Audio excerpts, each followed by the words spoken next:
여러분, 지금 이 순간에도 여러분의 돈은 조용히 사라지고 있습니다. 월급은 그대로인데 장을 볼 때마다 영수증 숫자가 커지고 있습니다. 적금 이자는 물가 상승률을 따라가지도 못합니다. 열심히 일하는데 왜 점점 더 가난해지는 느낌이 드는 걸까요? 오늘 저는 그 이유를 알면서도 아무것도 안 하는 사람과 그 이유를 알고 나서 움직이는 사람의 차이를 말씀드리려 합니다. 100년 저 시끄럽고 냄새나는 쇳덩어리가 우아한 마차를 이길 리 없다고 했죠. 마차 산업에 종사하던 사람들은 아무것도 바꾸지 않았습니다.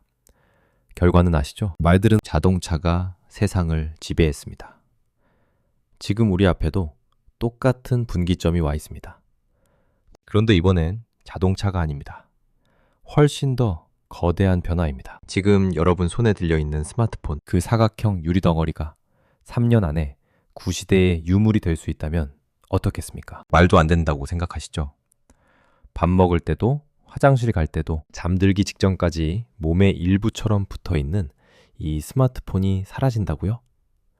오해하지 마십시오. 통신이 사라진다는 게 아닙니다. 지난 15년간 우리가 당연하게 여겨온 이 사각형 프레임 안에 갇힌 삶의 방식, 그 껍데기의 수명이 다했다는 이야기입니다. 그리고 이 패러다임의 전환을 주도하는 건 지금 대부분의 언론이 제대로 보도하지 않고 있는 삼성의 히든카드입니다. 오늘 우리가 다룰 이야기는 단순히 삼성전자가 좋은 부품을 만들었다는 기술 뉴스가 아닙니다. 이건 여러분의 자산, 삼성전자의 향후 10년 주가, 그리고 우리가 세상을 살아가는 방식 자체가 송두리째 바뀌는 거대한 부의 흐름에 대한 이야기입니다.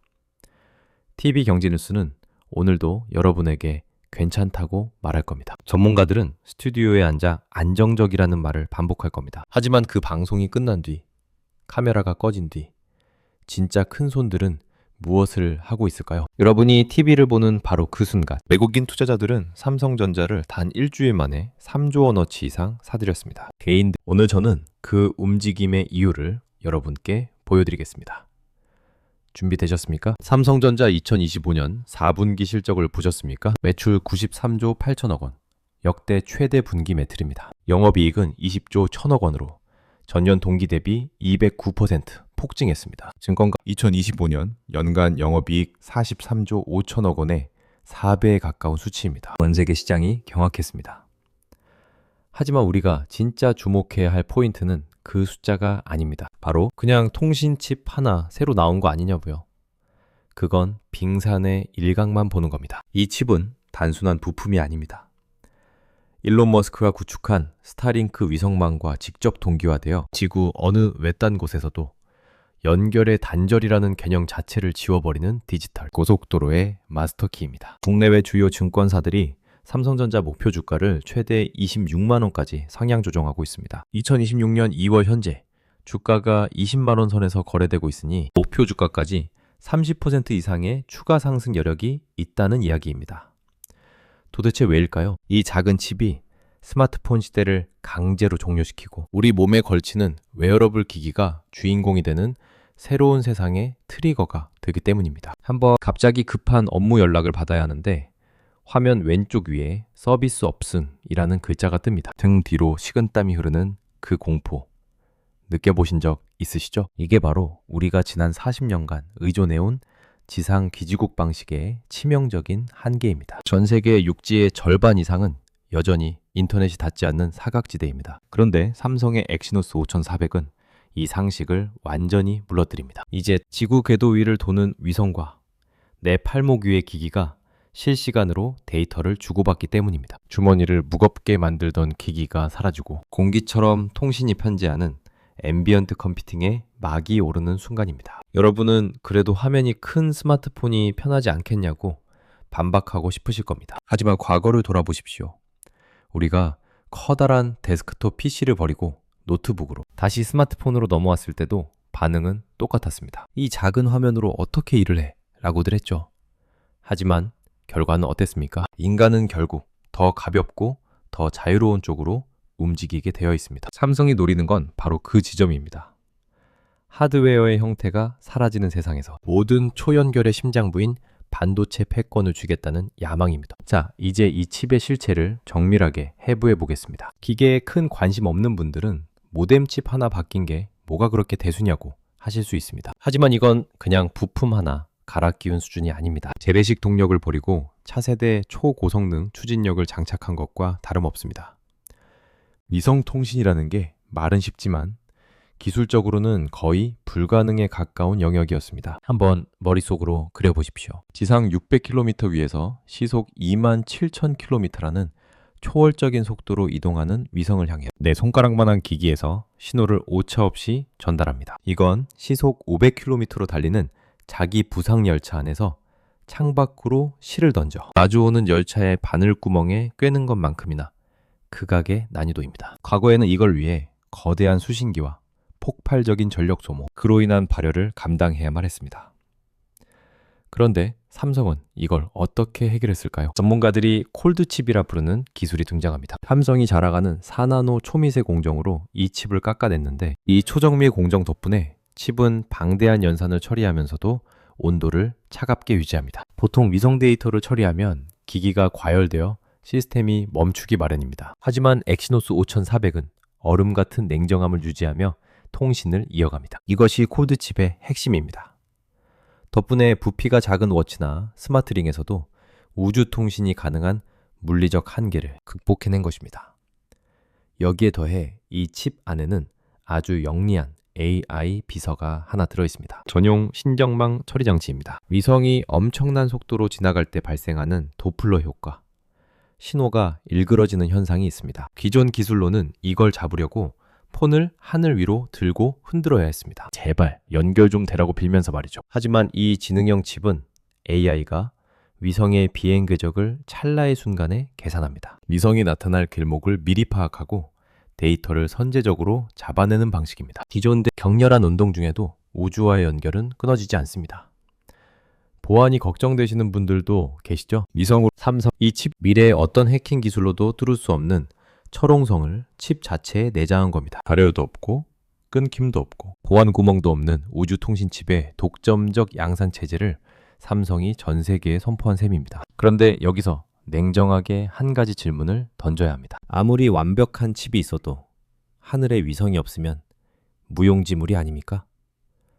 맞습니다. 그래서 단순히 화성에 가고 싶어서 로켓을 쏘는 사람이 아닙니다. 그는 지금 전 지구를 하나의 거대한 와이파이 존으로 만들려 하고 있습니다. 스타링크 기지국 신호를 바로 세계 머스크가 하늘에 판을 깔면 이건 다 지상의 하늘 위에는 스페이스X의 스타링크가 떠 있습니다. 그리고 바로 삼성전자입니다. 삼성은 일론 머스크가 꿈꾸는 모든 것이 연결된 우주 생태계의 심장을 직접 제조한 기존에 지금 우리는 매달 비싼 통신 요금을 냅니다. 그들이 땅에 기지국을 세워줬으니까요. 그런데 미국의 이 서비스의 1순위 지원 기기가 바로 삼성 갤럭시로 낙점됐습니다. 위성 퀄컴의 칩을 받아 쓰는 다른 제조사들이 허둥지둥할 때 삼성 여러분, 자 여기서 저는 잠시 멈추고 불편한 진실 하나를 말씀드려야겠습니다. 지금 삼성전자 주식 지금 당장 사야겠다 라고 생각하신 분도 계실 겁니다. 하지만 잠깐요. 어떤 정부가 들어서든 어떤 대통령이 취임하든 이 문제는 바뀌지 않습니다. 지금 5위 절대 금액으로는 1880조 원 수준입니다. 이건 정치의 문제가 아닙니다. 이건 폭풍 지금 1달러에 1440원대 후반을 오르내리고 있습니다. 올해 상반기에만 원화 가치가 8% 이상 절하됐습니다. 여러분 있는 겁니다. KDI 한국개발연구원은 2026년 한국 경제 성장률을 9%로 전망하고 있습니다. 소비자 물가 상승률 예상치는 2.1%입니다. 성장 즉 여러분의 실질 구매력은 올해도 줄어든다는 뜻입니다. 이 숫자들이 무섭게 느껴지십니까? 그렇다면 제대로 보고 있는 겁니다. 하지만 무서움이 목표가 아닙니다. 삼성전자가 단순히 폰을 잘 만드는 회사라고 생각하는 분은 하수입니다. 애플이 브랜드 가치만 놓고 보면 애플이 높을 수 있습니다. 하지만 우주라는 하드웨어 전쟁터에서는 이야기가 완전히 다릅니다. 애플은 칩을 설계하지만 생산 시설이 없습니다. 반면 전 세계에서 이걸 할 수 있는 기업은 손에 꼽습니다. 이 수직 계열화가 우주 경쟁에서 압도적인 속도 차이를 만들어내는 겁니다. 지금까지의 스마트폰 시장은 포화 상태였습니다. 하지만 이건 폰을 바꾸는 정도가 아닙니다.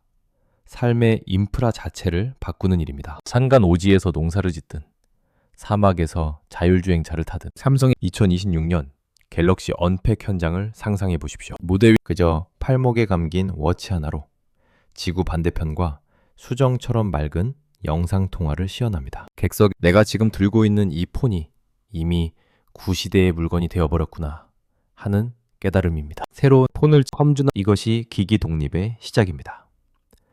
삼성전자가 준비 중인 안경 형태의 XR 기기도 이 칩의 수혜자입니다. 이제 우리 몸의 모든 구석구석을 기기로 점령해야 하는 시대입니다. 그 연결의 핵심 인프라를 누가 공급하느냐가 향후 10년의 자본 권력을 결정합니다. 자, 저는 여기서 단순히 삼성전자 주식을 사라고 말하지 않겠습니다. 첫 번째로 해야 할 일은 빚부터 정리하는 겁니다. 한국의 가계부채 비율이 GDP의 90%라는 숫자를 기억하십시오. 패러다임이 전환되는 시기에는 반드시 중간에 변동성이 옵니다. 그 흔들림을 버티지 못하고 중간에 손을 놓게 만드는 게 바로 빚입니다. 두 번째는 원화에만 묶인 자산을 분산하는 겁니다. 원달러 환율 1440원대를 보고 있으면 달러 자산의 중요성이 느껴지십니까? 달러 예금이든 미국 시장에 연동된 자산이든 원화만 쥐고 있는 건 환율이라는 보이지 않는 세금을 매일 내는 것과 같습니다. 세 번째는 실물 자산의 가치를 다시 생각하는 겁니다. 기술혁명이 오는 시대일수록 역설적으로 금의 가치는 더 빛납니다. 1997년 외환위기 때도 2008년 금융위기 때도 패닉이 왔을 때 가장 먼저 가치를 지킨 건 금이었습니다. 지금 세계 각국 중앙은행들이 조용히 금 보유량을 늘리고 있다는 사실 알고 계십니까? 그들이 아는 걸 여러분도 알아야 합니다. 1997년 IMF 외환위기 때를 기억하십니까? 그 혼란의 와중에도 살아남은 기업들이 있었습니다. 아니, 살아남은 정도가 아니라 그 위기를 발판으로 삼아 글로벌 기업으로 도약한 곳들이 있었습니다. 삼성전자가 그중 하나였습니다. 2008년 금융위기 때도 마찬가지였습니다. 세상이 무너지는 것 같았던 그 시절, 스마트폰이라는 새로운 패러다임을 쥔 기업들은 그 혼돈을 뚫고 역사상 최고의 성장을 이뤄냈습니다. 역사는 반복됩니다. 그리고 그 반복의 순간, 준비된 소수만이 다른 자리에 서 있게 됩니다. 부자는 세상이 변하는 길목에 미리 가서 서 있는 사람들입니다.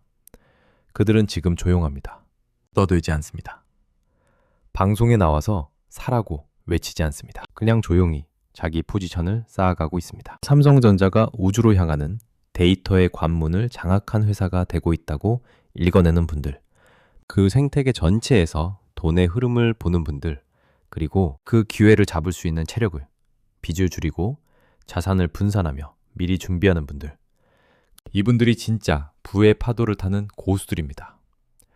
세상의 돈은 흐릅니다. 마차에서 자동차로, 유선전화에서 스마트폰으로, 그리고 지금 스마트폰에서 우주 웨어러블로. 마지막으로 딱 한 가지만 묻겠습니다.